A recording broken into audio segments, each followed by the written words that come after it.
Welcome to Revolutions Weekly, where we dive into the details of many periodic revolutions, elections.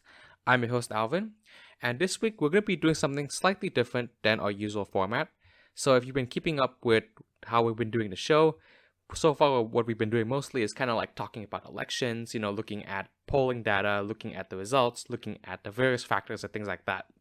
But this week, I'd like to try something different. It's going to be a format that's not the one that we usually do, and instead it's going to be like a more broad topic, and it's going to be it'll cover elections, it'll cover electoral politics, but I think at the same time it kind of like gets into this other point that I've been trying to make, in that electoral politics, elections, and just like politics in general kind of tells you a lot about a nation's history, and at the same time about a nation's future as well, because it determines attitudes, it tells you about sentiment, it tells you about the general zeitgeist. So in saying all this, what exactly do I mean? So if you guys have been keeping up with the news lately, you'd know that there's currently like lots of violence going on again in like Israel and Palestine, basically. So like, of course, recently there's a ceasefire, so that's definitely great. But this conflict, anybody, even if you're not into politics, even if you're not really into history, everyone knows, Israel and Palestine has always been a very troubled region, like since the inception of Israel in like like the late 40s. And the recent string of violence is just merely a continuation of this long history. But in thinking about this conflict, we've always gotten a lot of perspectives, the religious perspective, the political perspective, the foreign policy, the international perspective. We've seen all of these things, like be discussed, and and people fighting and concluding, like things based on these perspectives. But I think like something as well that could be worth exploring, and it's something that I intend to explore in this episode, is actually the connection between this conflict and electoral politics, specifically Israeli electoral politics, and and how like the rise of the Israeli right is actually responsible for an uptick, an exponential uptick in violence, like within Palestine, and how that's ultimately like making it more and more difficult for an actual Palestinian state to be created, and hence like a two-state solution to the problem, as it were. Anyways, so I'm sure you know what happened, and I'm sure you've heard a lot of things about that. But let's dive more into this point about electoral politics. So so what does the Israeli political landscape actually look like?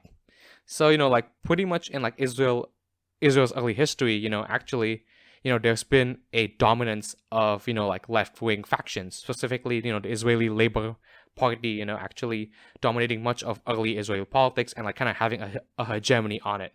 Of course, like when we talk about Israeli politics today, with Likud and things like that, it's mostly considered a right-wing movement, and as such, Israel, with its treatment of Palestinians, Arab Israelis, is pretty much considered a solidly right-wing country. But how did we get to that point? That's what this episode's about. So like with labor, especially in like the 50s and 60s, it's like it certainly wasn't perfect, in terms of like the treatment of Palestinians, but the labor government's attitude towards Palestinians has always been, like slightly more amicable, in a sense where it's like it's not this huge like deliberate, like racist, like uptick in violence, like derived towards settlements. There were certainly illegal Israeli settlements, in times of left-wing governments, but nowhere near the levels that we're seeing right now, and that's that's important to note. So, anyway, so like I said, today Israel is actually governed by the Likud party, like the party of Benjamin Netanyahu, and of course, Likud is the premier right-wing party in Israel. So, Likud itself is actually founded in the early 1970s as a secular right-wing alliance. So there's a couple of, like right-wing parties in Israel at the time, with the, with the interest of actually breaking, like the labor hegemony within Israeli politics. Now, Likud itself, the name, is actually Hebrew for consolidation. And this kind of like harkens back to like what I said, to like the time when these couple of like right-wing parties, centrist parties, just kind of like wanted to get together to actually be a viable second choice for the elections. So of course, and like in terms of like its connections to the Israeli, like right-wing movements, previously, of course, besides being like like a combination of various prominent, Israeli right-wing parties, it actually also has some connections to the Irgun. Now, if you know Israeli history, the Irgun is basically like this paramilitary, right-wing paramilitary organization founded, like before Israel was even founded, and it's actually like one of the many, well, you could consider them, I guess, quote unquote, terrorist organizations as well. What the equivalent of that would be back then, where they would terrorize, British targets in an effort to actually gain independence and get an Israeli, like a Hebrew state, a Jewish state, basically. So the Irgun basically eventually turned into the Herut party, which was at the time the largest right-wing party in Israel, and Herut joined with a couple of other parties, and they formed Likud. So that's how Likud was formed. Now this is the early 1970s, and they campaigned, and they've actually managed to, within a relatively short amount of time, to actually gain power in 1977 under the tenure of Menachem Begin. So this event in, Israeli history is known as the Begin Revolution. And it's, it's quite interesting and it's quite unprecedented in a sense where it's like they essentially got the power essentially through, like a populist revolution, essentially. So, so I think in most places in the world, like left and right, the left-wing movements are often viewed as the populist ones, often viewed as the movement of the working class, the movement of the downtrodden, the disenfranchised, whereas the right-wing movements have historically been considered, a movement of the upper class, a movement of the, the aristocracy, a movement of, the capitalist class, like the people, with capital, the managerial class, just, and you see that's always the dichotomy that plays in most parts of the world. Now, in Israel, what's interesting is that actually Likud was, and I guess to an extent still is, actually, they have their base in the Israeli working class. So Labor, being, like a left-wing party, like you would typically consider them, you might consider them as, like a working class party, but that's not how Israelis see it. Israelis actually see Labor instead as an elitist party, where, these like Jewish European socialists would move to Israel and like essentially, like enforce their own like intellectual view of the world onto the Israeli state. Whereas Likud, being a movement of, like a movement explicitly, like founded on, like secular right-wing values and like, later on Jewish religious and, Hebrew cultural values, like is instead a movement of the working class, is a movement of, people at the bottom, the downtrodden. Now, this is kind of like reflected as well, it's like with labor dominance, of course, like many of these sort of like elements in society, the Orthodox Jews, the, like the very traditionalist Jews, like they would have been like, like ostracized in society, as it were. And it was because they were ostracized in society at the time that they would support Likud and hence, become a dominant force within Israeli politics. So for 1977 specifically, in the Begin Revolution, like the reason they were actually able to win at all is actually because of the Mizrahi Jews.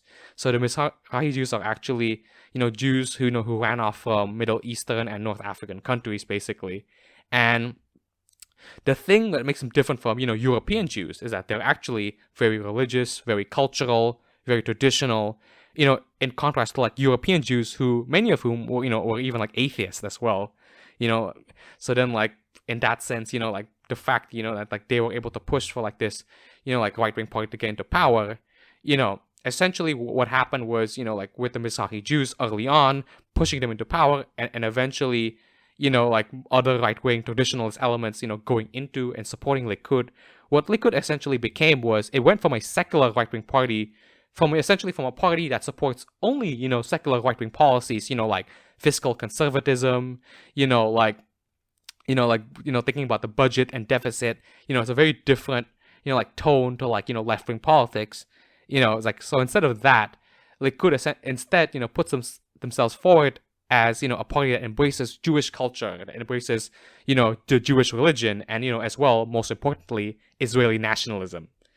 So, of course, like, this is, of course, seen by the fact that, later on, even, the Haredim faction emerged within the Likud. Now, the Haredim Jews are basically these ultra-Orthodox Jews who, who essentially even like rejects many aspects of like modern life, basically. So so you could see, like it's a very interesting party in that there are a lot of these like culturalist, traditionalist factions that make up the party, and that's essentially the tinge that they take. And like over time, they switched leaders like I think about 4 times. And of course, currently, Netanyahu, of course, Benjamin Netanyahu is the Israeli prime minister, and as well, the dominant player within Likud, actually only dominant person within Likud, which is why, thinking about his successor has always been difficult because, well, there just isn't really like anybody prominent enough to actually fill those big shoes that he has.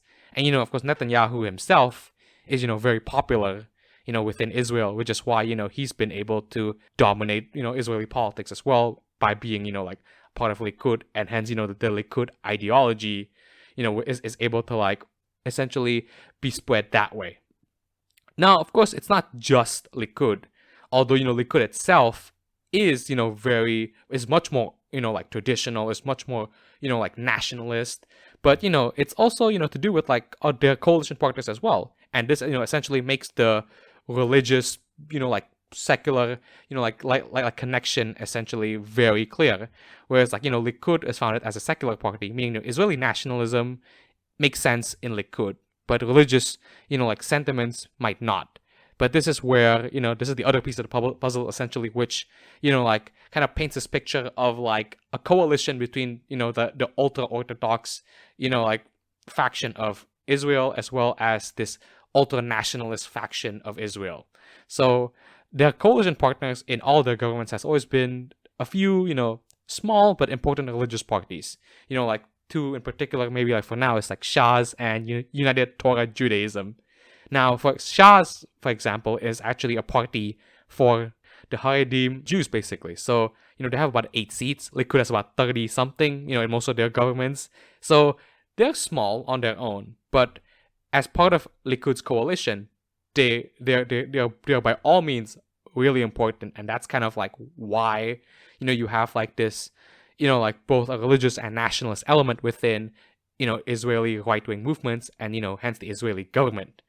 And of course, because of higher religiosity and higher nationalism, of course, then this would correspond, of course, with a more radical attitude, with a more negative attitude towards Palestine and Palestinians.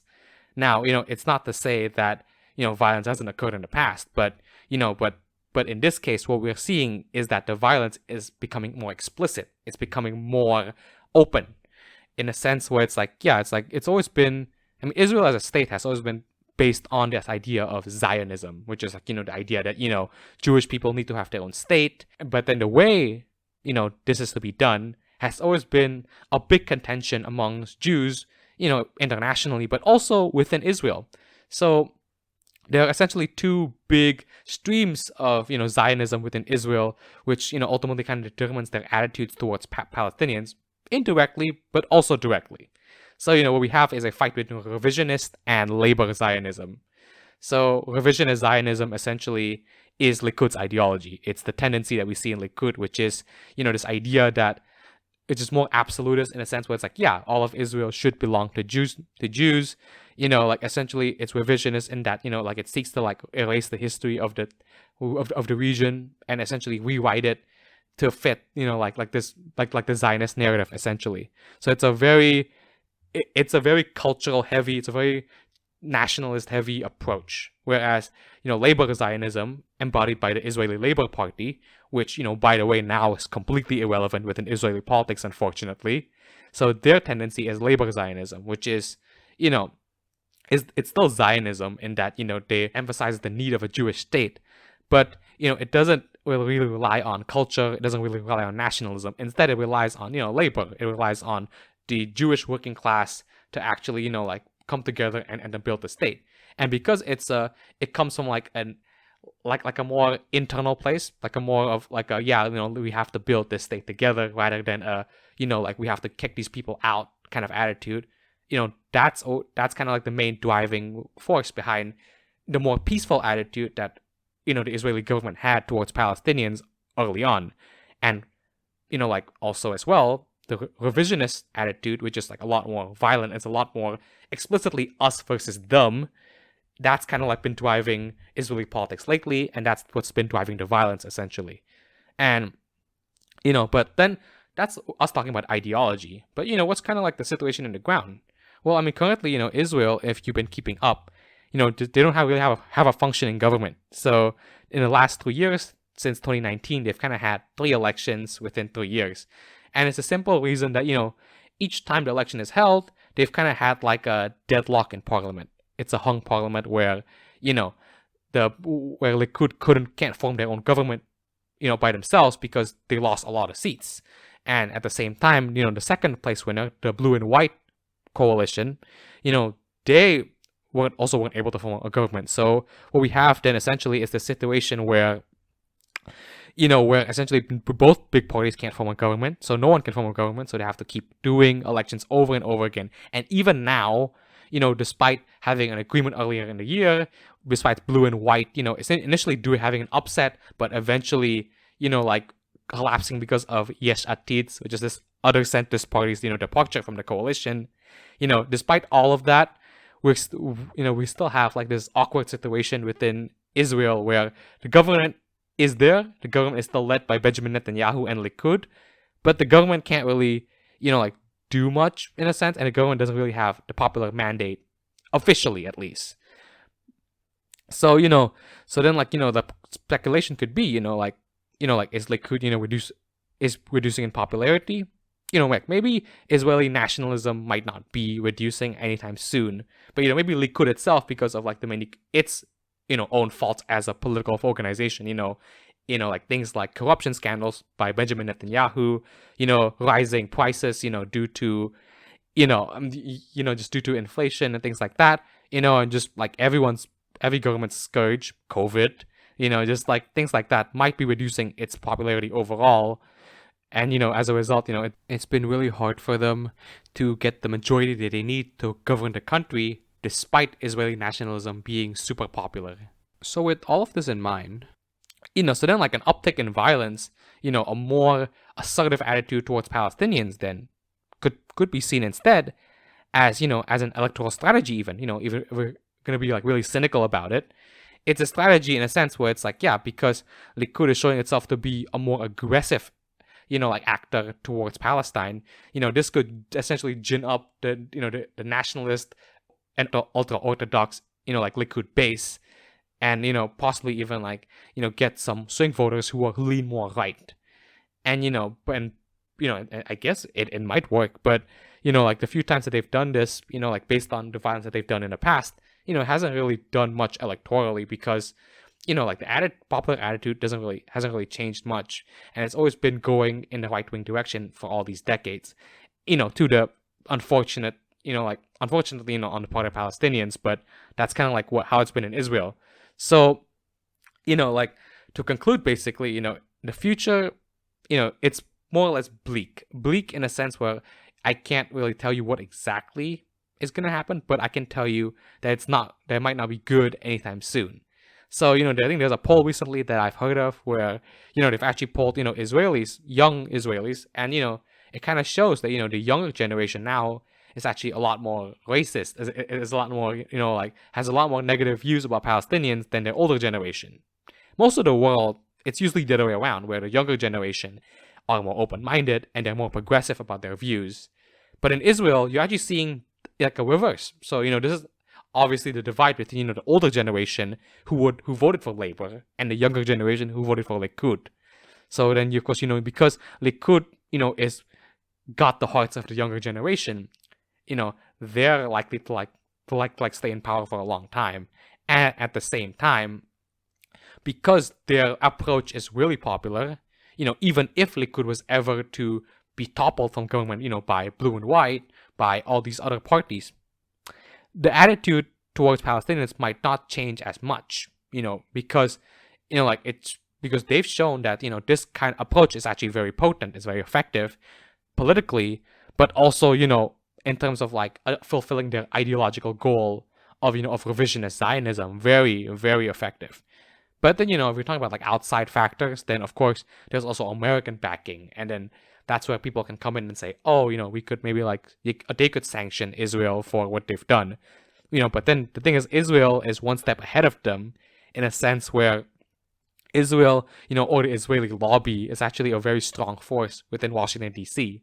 And that's how Israel has always been able to lock in their alliance with the U.S., and basically been kept unchecked, basically. They would get weapons, they would get favors, they would get subsidies, and all these sorts of things just because they have people in Washington talking to Congress people, talking to presidents about, this need to support Israel for a whole bunch of, dubious reasons, basically. And, within the US itself, the issue of Israel has always been bipartisan. Both Democrats and Republicans support the existence of Israel. But, Republicans, of course, with their evangelical base are a lot more radical about it. But, by all means, Israel as an issue, is very sensitive in the US. So unless there's a big change in attitude, and we've seen that in the younger generation, unless there's a big change in attitude in that way, it's unlikely that, that the US would withdraw its support from Israel and hence, be able to keep them accountable for their violence against Palestinians. And the Palestinian situation isn't even all that good either, because, if you see a map, Palestine is divided into two. We have Gaza and the West Bank. And Gaza is ruled by Hamas, and the West Bank is ruled by the Palestinian Authority, and they hate each other. So, in terms of a unified Palestinian state, we don't even have that. So then, in terms of representation in the UN and things like that, it's going to be a bit difficult, for them to claim, to be a united state, a united front against, increasing Israel encroachment. So essentially, while Hamas and the Palestinian Authority are fighting amongst themselves, and Arabic countries abandoning them, each day that goes by, they have less and less of a claim for a state. So eventually, Israel might just end up gobbling them up. And, and they've made explicit that, that that's what they like to do. So, so what can solve this? Yeah, so I guess what can probably solve it is, American sanctions, Americans keeping Israel accountable, which means, there needs to be a change in the part of the Americans as well. But, maybe also a left-wing resurgence could perhaps tone down the attitude. But like I said, the younger generation are more right-wing. They love Likud. If they're not religious, then they're nationalist. So then it's going to be a bit difficult, and that's why I say it's bleak. Now, doesn't mean that all hope is lost, but but as of right now, basically, with the right wing, with the right in Israel, unlike unstoppable essentially as a political force, it's unlikely that violence will tone down anytime soon, or that they might adopt a different approach to occupation and things like that. And with the losing support, with Palestinians losing support from the Arab world, and they themselves not having political unity, it's going to be a bit difficult in that way as well to make a two-state solution. Now, of course, this isn't an explicitly political podcast, so I can't really propose any sort of solution. But that's basically what the situation is, and and what the main driving forces behind the violence in Palestine is. So, anyways, it's so this is just me trying out a new format, and because of just how many elections are happening this year, I've been lucky to not have to start essentially going into the barrel for random topics. But in a slow month, in a slow year, we're gonna be doing more of these introspective, more more deep dives into political trends, electoral trends, political figures, things like that. And so if you guys like it, by all means, tell me, in the comments if you're on YouTube, or if you're on Spotify, just or if in any other podcast platforms, give this podcast a follow, because we'll be doing a lot more stuff like this. And if you're on YouTube, again, comment, tell me if you like it or not, tell me what else you want me to discuss, and subscribe, the usual. All right. And in terms of what we're going to do next week, I'm still not sure yet, but it'll definitely be obvious when I actually do it. All right.